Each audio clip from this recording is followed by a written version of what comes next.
Okay, today we're going to be looking at how poverty should be defined and measured by Evan McCauley and Keegan Rett. Our thesis is divided into two sections. Our definition of poverty is that poverty is a state where individuals lack the resources to meet a minimum quality of life. This can include financial, health, and emotional deficits which negatively impact their capabilities. How we feel poverty should be measured is you can measure poverty through looking at nutrition, education, standard of living, and the autonomy individuals have in comparison to their society. Okay, so now we're going to be looking at how poverty was measured in the US historically. So we're going to start in the early 1964 when President Lyndon B. Johnson's State of the Union speech declared the war on poverty. So this intended to address the problems with education, healthcare, and jobs. It ended up leading to the Economic Opportunity Act of 1964, which established major programs to deal with poverty issues. We also saw the poverty rate dropped from 22.2% in 1963 to 12.6% in 1970.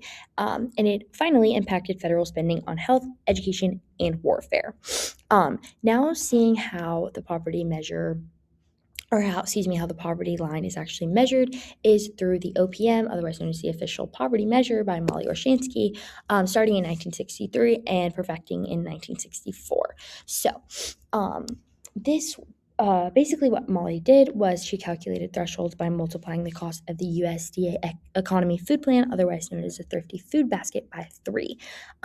This was based on a 1955 survey with data showing that families spent 1/3 of their income on food. So this is important because it serves as a government's baseline way of defining and tracking poverty in the U.S., but it has many flaws. So now looking at how poverty is measured in the U.S. and focusing on some of the flaws of the OPM, like we saw before, the OPM compares a family's total pre-tax cash income to a set threshold that varies by family composition. Some of its flaws include not accounting for non-cash benefits, geographical cost differences, and not accounting for taxes. So these are really important because they are not seen in the data, so we're not going to know if a family is struggling more than they actually are, or struggling more than what the data shows.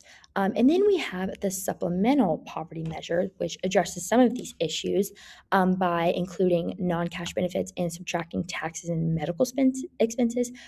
This gives a more realistic picture of economic hardship, but it still has its limitations because it relies on self-reported data and not fully accounting for healthcare coverage or regional cost differences. Robert Rector and Rachel Sheffield wrote their own perspective on the measurement of poverty in the United States. Their main argument is that there's a large gap between what the American public thinks about as poverty and how the US government defines it and measures it. To prove this point, they created a list of 30 amenities and looked at how many amenities people had and compared them to their incomes. They found that the average poor household had 14 of these amenities, and these amenities are like a refrigerator, a television, microwave, air conditioner, and that the average median household had 19. This proves that many poor Americans have many of their amenities met, and therefore the problem of poverty has been much more dramatized than needed. Rector advocates for lowering the poverty threshold that the U.S. considers so that we can more effectively help those he views as truly impoverished.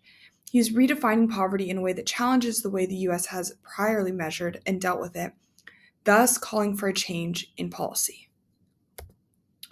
A counter-argument for Rector, however, is that in reading Rector's article critically, we can find that there are points that Rector's form of measurement overlooks. Evidently, it measures the amenities people have. However, it does not answer any of the questions that tell about the source of these amenities. There are many factors that contribute to having these amenities that do not represent financial state that the individual currently is in. They could have been gifts, bought secondhand, come built into a living space, bought at a different income point, or be bought with a loan.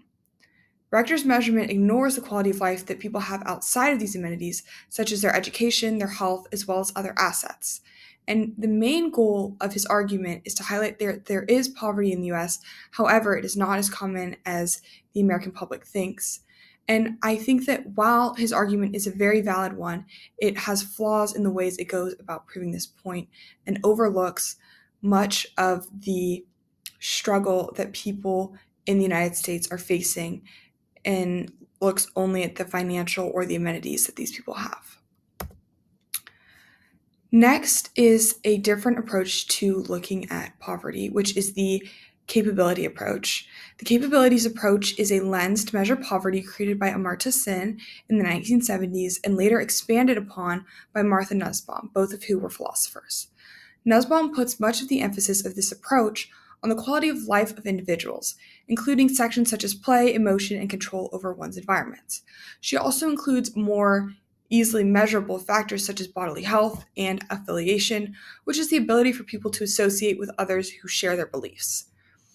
The priority of this approach is to look at the human life as a whole and ensure that individuals have the physical capability as well as the internal capability to fulfill the functions that are required to support their human dignity. I realize that this sounds confusing, and you're probably wondering, how do we determine what capabilities to measure? Here's an easy way to think about it.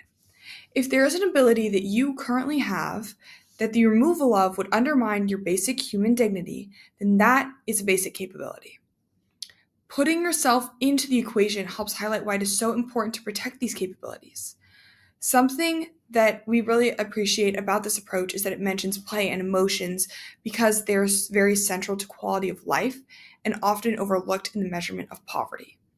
Quality of life is the main priority of this approach in looking at different factors that can contribute to that and going beyond the financial scope that is usually used when looking at poverty. Now to look at how poverty is measured globally, there are 4 different ways: the MPI, the EPM, the RPM, and the capabilities approach by Nussbaum. The MPI, or multidimensional poverty index, is a measure that looks at basic needs, including health, education, and living conditions. So, a person is considered poor if they're deprived in 1/3 or more of these indicators that I just said. So, this recognizes that poverty is about more than just money.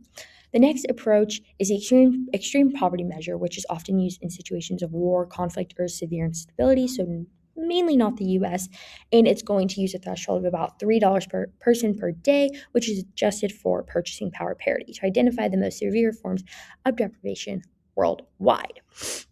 There's also the relative poverty measure, which defines poverty as earning less than 50% of a country's median income. So if the median income is $24,000 and you make $12,000 or less, you are going to be considered poor and shown not thriving in that society.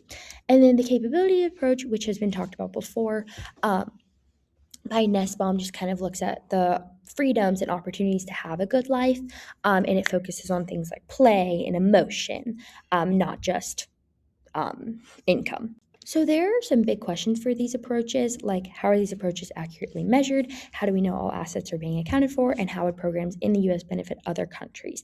These push back on these approaches, especially in the U.S. and in other countries, because some of these aren't accurately measured because they rely on self-survey data.